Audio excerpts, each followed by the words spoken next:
Hello everyone. आज हमें पता लगेगा कि यूपी पीसीएस आरओ एआरओ के लिए कौन सी बेस्ट बुक है जिससे हम एग्ज़ाम में अच्छा खासा स्कोर कर सकते हैं। इसके लिए उत्तर प्रदेश की बुक है पहले हमारे पास, उत्तर प्रदेश की परीक्षा वाणी ये बुक है हमारे पास। ये वाली बुक जो है ये छोटी सी है और इसमें कुछ मतलब गिने चुने पेज भी हैं, ज़्यादा पेज भी नहीं है।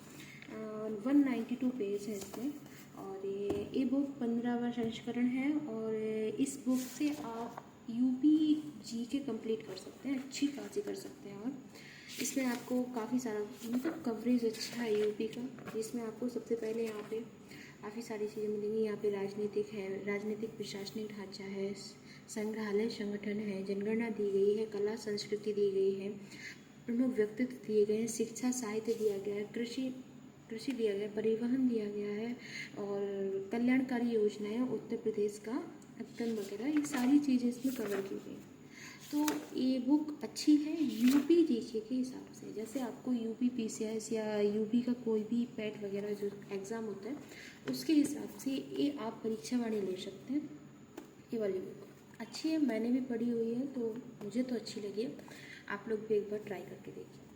इसके बाद मैं यूपी की आपको दूसरी बुक दिखाऊंगी जिससे आप यूपी पीसीएस और यूपी आरओ के लिए मैंने इसको लिया है और प्रेफर भी करती हूँ कि आप ये ले सकते हैं। इसको पर्सनली मैंने यूपी पीसीएस के लिए लिया था, इससे मैंने यूपी जी के कंप्लीट भी किया है।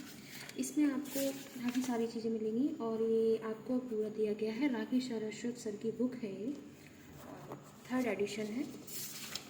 इसके बाद अभी कोई आया हुआ हो तो मुझे आइडिया नहीं है, तो इतना तो यहाँ पे एक चीज़ है इस बुक में ना, बहुत अच्छी चीज़ सीखी हुई है। यहाँ पे आपको यूपी पीसीएस अगर आप दे रहे हैं तो यूपी पीसीएस का आपको सिलेबस मिल जाएगा और साथ में आपको यहाँ पे ना प्रश्न पत्र दिया गया है और ये भी दिया गया है कि यहाँ पे कौन कौन से पोर्शन से कितना कितना क्वेश्चन आ रहा है। तो इस हिसाब से यहाँ पे इन्होंने ईयर बाई ईयर्स काउंट करके दिया हुआ है कि इतिहास जो है 2023 में इतिहास के 3 क्वेश्चन आए हैं, 22 में 1 क्वेश्चन आया है, 21 में 1 क्वेश्चन आया है और 11 में 6 क्वेश्चन आए। इस तरीके से यहाँ पे सारा चीज़ें टोटल की गई है और तो ये मस्ट है, अच्छी है, लेनी चाहिए आप लोगों को। और सिलेबस भी यहाँ पे दिया हुआ है, यूपी पीसीएस का जो सिलेबस है वो सारा यहाँ पे दिया हुआ है। पेपर वाई पेपर दिया है, सामान्य अध्ययन फर्स्ट, सामान्य अध्ययन प्रश्न पत्र 2 और 5, 6, 7, 8 ये सारे दिए गए हैं। और इसके बाद यहाँ से आपका उत्तर प्रदेश इतिहास स्टार्ट है।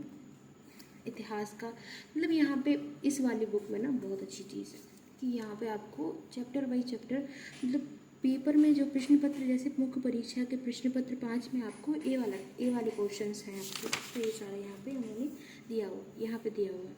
इसके बाद यहाँ पे प्रश्न पत्र 6 में आपका उत्तर प्रदेश की अर्थव्यवस्था है, उत्तर प्रदेश का भूगोल है। तो यहाँ पे पेपर वाइज यहाँ पे डिवाइड किया गया है चैप्टर को और बहुत अच्छे तरीके से इस बुक में आपको समझाया गया है और बहुत अच्छी लैंग्वेज है, सिंपल है और आसानी से आप समझ सकते हैं ऐसा। तो यूपी जीके के लिए आप चाहे ए वाली बुक ले लें या अगर आपको यूपी पैट या फिर यूपी का कोई लेखपाल का एग्ज़ाम और यूपी पीसीएस आरओ के लिए अच्छा है, लेकिन पीसीएस के लिए आपको ए वाली बुक लेनी चाहिए, ये अच्छी है।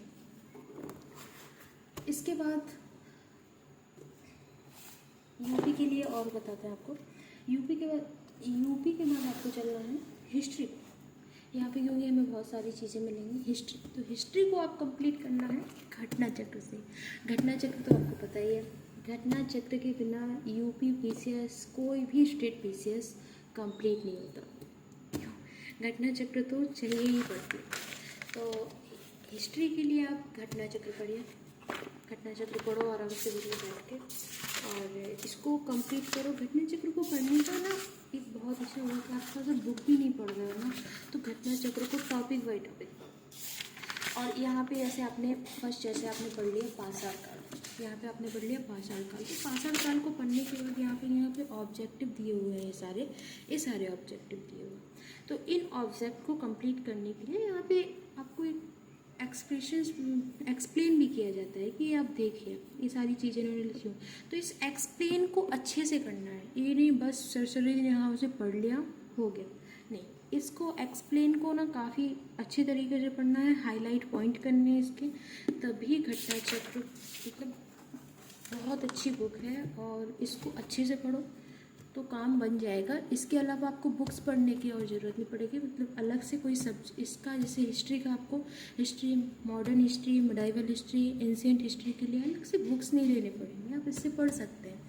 तो यूपीपीसीएस के लिए और आरओ के लिए आपको सभी के लिए घटना चक्र की आवश्यकता पड़ेगी।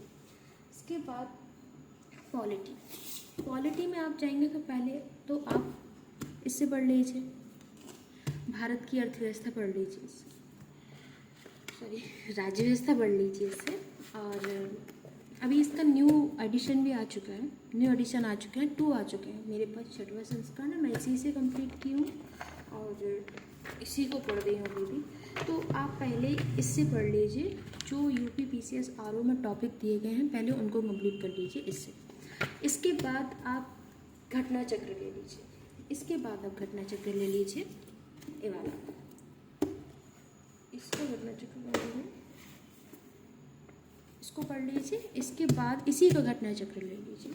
इसके बाद भूगोल को आप इसी से पढ़ लीजिए, घटना चक्र से।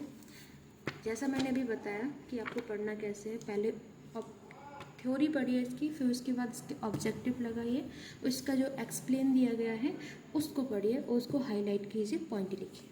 तो इस तरीके से आप इसको भी कंप्लीट कर सकते हैं। अब इसके बाद नेक्स्ट बात है आपकी सामान्य मतलब आपको वो भी लगाने पड़ेंगे ना, क्या बोलते हैं उसको, ऑब्जेक्टिव लगाने पड़ेंगे, पीवाईक्यू लगाने पड़ेंगे, यूपीपीसीएस में आता क्या है। तो यूपीपीसीएस आरओ के लिए आपको सबसे पहले पढ़ना पड़ेगा समीक्षा अधिकारी, सहायक समीक्षा अधिकारी की प्रारंभिक एवं मुख्य परीक्षा की घटना चक्र। कुछ घटना चक्र लेंगे आपको। ये घटना चक्र जो आप लेंगे ना, इसमें आपको हल प्रश्न पत्र मिलेंगे, तथ्यात्मक नोट्स मिलेंगे और बहुत अच्छी बुक है, आप इसको भी लो। यहाँ पे आपको देखो, यहाँ पे उन्होंने मेंशन किया हुआ है कि आपको कौन कौन से टॉपिक पढ़ने हैं। भारतीय इतिहास, राज्य व्यवस्था, सामान्य विज्ञान, पर्यावरण पारिस्थितिकी, राज्य आधारित प्रश्न भी दिए गए हैं, समसामयिक घटनाएं भी दी गई हैं और गणित एवं तर्क शक्ति भी दी गई है। तो यहाँ से आप इसको पढ़ो, इसके एक एक क्वेश्चंस को लगाओ, मल्टीपल टाइम्स लगाओ, ये नहीं कि एक बार लगा लिया बस छोड़ दिया, नहीं, इसको मल्टीपल टाइम्स लगाना है आपको और जितना हो अच्छे से कंप्लीट कीजिए। जो टॉपिक आपने पढ़ा उसके बाद आप इस वाले MCQs को उठाओ, इस वाली बुक को उठाओ और इसमें से आप वो क्वेश्चन सॉल्व करो जो आपने कर लिया। जैसे आपने फर्स्ट कर लिया है एंशिएंट हिस्ट्री कर लिया, तो एंशिएंट हिस्ट्री आप इस वाले बुक में उठाओ और एंशिएंट हिस्ट्री के क्वेश्चन स्टार्ट करो लगाना। एंशिएंट हिस्ट्री के क्वेश्चंस लगाएंगे, इसके बाद आप इनका एक्सप्लेनेशंस देखिए और हाईलाइट कीजिए उनको कि हाँ ये वाले क्वेश्चन मैंने थ्योरी पढ़ी थी, उसके बाद ये क्वेश्चन लगाएं तो हाँ ये क्वेश्चन मुझसे बन रहा है, लेकिन जो नहीं बन रहे हैं उनको अपने एक अलग से कॉपी बना के उसमें आप लिखते जाइए कि ये वाले क्वेश्चंस मुझसे बने नहीं थे, अब मुझे कंप्लीट करना है। तो ऐसे करके आपको ये लगाना है, बहुत ज़रूरी है लगाना। और एक चीज़ और वो भी बात बताती हूँ। इसके बाद मस्ट करंट अफेयर्स यूपी का कहाँ से पढ़ें, तो आप दृष्टि का घटना चक्र ले सकते हैं। दृष्टि का घटना चक्र 2024 का है मेरा, और इससे ही कंप्लीट करो घटना चक्र कंप्लीट करो, इससे करंट अफेयर्स हो जाएगा आपका। और अभी जो एग्ज़ाम होगा आरओ का वो होगा आपका लास्ट दिसंबर में आपका एग्ज़ाम होगा। तो इसके लिए आपको ए लेना है और आप इस हिसाब से करते जाइए। और यहाँ जैसे आप किसी के पास पुरानी है तो वो अपडेट करना है उस चीज़ को कि यहाँ पे क्या लिखा है, क्या दिया गया। तो इसमें आपके सारे क्वेश्चन कंप्लीट हो रहे हैं। अंतर्राष्ट्रीय भी हो जाएगा, राष्ट्रीय भी हो जाएगा और आपका स्टेट वाइज भी करंट अफेयर्स कंप्लीट हो जाएगा। तो आप करंट अफेयर्स के लिए आप इसको ले सकते हैं। और एक बुक और जो भी मैं तो लूसेंट से पढ़ती हूँ, लेकिन आपके लिए बता देती हूँ कि आप हिंदी के लिए बुक ले सकते हैं आदित्य पब्लिकेशंस की बुक ले सकते हैं, जिसमें आपको हिंदी के MCQs भी मिलेंगे, हिंदी का टॉपिक सब्जेक्ट मिलेंगे, उसमें आप उससे कंप्लीट कर सकते हैं। और अगर बुक्स अच्छी लगी हों वीडियो अच्छी लगी हो तो आप प्लीज़ चैनल को सब्सक्राइब करें, लाइक करें। Thank you so much.